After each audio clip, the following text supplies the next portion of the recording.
Ja, hay árboles que vieron imperios enteros. Las araucarias viven más de 1000 años. Crecen 1 centímetro al año, pero alcanzan 60 metros de altura.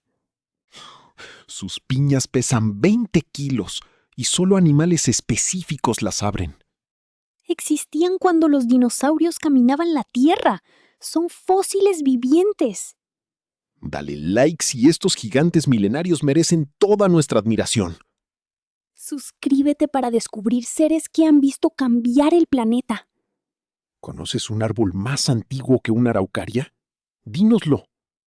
Cuando veas una araucaria, recuerda que ya estaba ahí siglos antes que tú.